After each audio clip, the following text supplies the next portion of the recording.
تین کام ہیں جو آپ حضرات کہیں تو عرض کر دوں کرنے کے۔ نمبر 1، انشاءاللہ تعالی ہم سب آپس میں ایک دوسرے کو سلام کریں گے۔ یہ اس کشتی میں بیٹھنے کے بعد پہلی چیز ہے۔ اتفاق بین المسلمین کا پہلا طریقہ ہے کہ سلام کو عام کیا جائے، اس کے بغیر آپ کو چل نہیں سکتے۔ کیا کرنا چاہیے بھائی؟ سلام کریں گے۔ دیر تو نہیں ہو رہی؟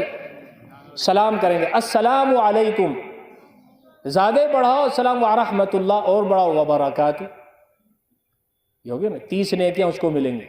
اور عجیب بات یہ ہے، جو آدمی پہلے سلام کرتا ہے اللہ کی نظروں میں یہ اللہ کے ولیوں میں سے ہوگا، اللہ کے دوستوں میں سے ہوگا۔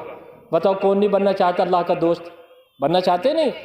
یہ جو آدمی سلام کرے گا پہل کیوں کرتا ہے؟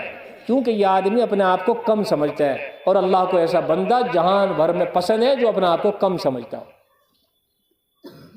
اتفاق کا صرف ایک ہی طریقہ ہے کہ انسان اپنے آپ کو کم سمجھ لے، اس کے علاوہ کوئی علاج نہیں، نہ تسبیح نہ تبلیغ نہ واعظ، کچھ نہیں۔ جب تک ایک انسان اپنے آپ کو متواضع نہیں بنائے گا، کم نہیں سمجھے گا، لڑائی دور نہیں ہو سکتی۔ یہ اس کا واحد علاج ہے، اول اور آخری علاج ہے۔ کچھ بھی کر لیجئے گا نہیں، علاج نہیں ہوگا، علاج نہیں ہوگا۔ تو انشاءاللہ تعالی سلام کریں گے نہیں آپس میں، سلام کریں گے، جو بھی ملے سلام کرو، السلام علیکم، اب وعلیکم السلام ورحمۃ اللہ وبرکاتہ۔ صحابہ کی اتنی عادت تھی کہ اگر ایک ستون سے ادھر ہوئے تو پھر سلام کرتے تھے۔ کسی نے پوچھا ابھی تو کیا ہی تھا، فرما کہ ادھر ہو کے آئے ہوں، موت بھی تو آ سکتی تھی، اللہ نے مجھے اتنی دور جانے تک زندہ رکھا، پھر تم مل گئے، پھر سلام کر لیا۔ تو انشاءاللہ تعالی سلام کو کیا کریں گے بھائی؟ عام کریں۔ حضور فرماتے السلام قبل الکلام، جب تم بات کرو، بات کرنے سے پہلے کیا کر لو؟ زور سے بتاتے رہو، نیند ہو، بات کرنے سے پہلے سلام کرو۔ اور دیکھو دوسری فرما افشوا السلامۃ وسلموا، اگر تم نے سلام شروع کر دیا آپس میں مسلمانوں نے تو کیا ہوگا؟ اللہ تم کو محفوظ فرما لے گا۔ سبحان اللہ، دیکھو کیا کر دیں گے اللہ تمہیں؟ محفوظ۔ جس کی بیوی ناراض سی رہتی ہو نا، ناراض سی، یہ ڈر سا لگتا ہو بھائی، بیوی تم جاتے سلام کر لو، چاروں خانے چاہے دیکھ لیو، اگر وہ صبح سے شام تک باتیں لیے بیٹھی بھی ہوگی نا، آنے دو آج یوں پوچھوں گی، اور تم نے جا کے کہا بیگم السلام علیکم، فوج اڑ جائے گی، کیا کہوں سوائے اس کے کہ وعلیکم السلام، بھائی تو بھی چین سے رہو میں بھی چین سے، یہ مطلب ہوا۔ اتنی اہم چیز ہے سلام، فوراً ٹھنڈا کر دیتی ہے۔ تو سلام کو انشاءاللہ عام کریں گے، ایک تو کام یہ۔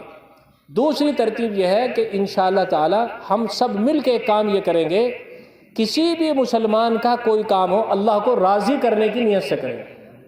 اگر تم نے اس کے اندر کچھ کھوٹ رکھا کہ میرے کام آئے گا، تو تمہیں نقصان دے گی یہ چیز، اور نقصان دے رہی ہے۔ ہر انسان اس طرح پلے جھاڑ رہا ہے کہ ہم نے تو بہت کر لیا دفع کرو، ہم نے تو بہت کر لیا دفع کرو۔ تم نے کچھ نہیں کیا، کچھ کرتے تو نفع ملتا۔ اور تیسری چیز یہ آپ حضرات سے درخواست ہے، گھر میں ہو یا باہر، چلتے ہو یا پھرتے، ایک چیز شروع کر دو۔ تب تم نے ٹوپی اوڑھی، دیکھو ٹوپی رکھی تھی آپ کی، ٹوپی اٹھائی تو یوں کہو اللہ تیرے لیے اوڑھ رہا ہوں۔ کچھ چلا گیا اس میں؟ کچھ تو نہیں گیا۔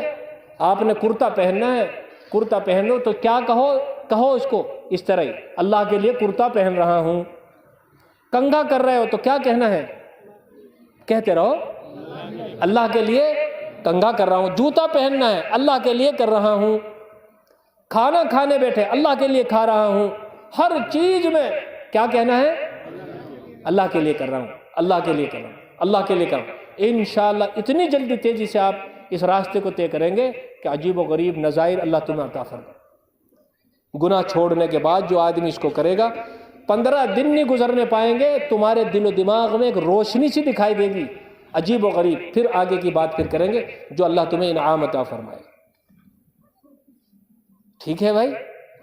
چلو تو تھوڑا سا قریب ہو جاؤ، میں تھوڑا سا ذکر کروں گا انشاءاللہ تعالی، اس نیت سے تاکہ اللہ تعالی ہمیں زندہ فرما دے۔ ذکر کرنے سے فکر پیدا ہوتی ہے، اور توبہ میں اللہ تعالی ایک چیز پیدا کر دیتے ہیں، مضبوطی۔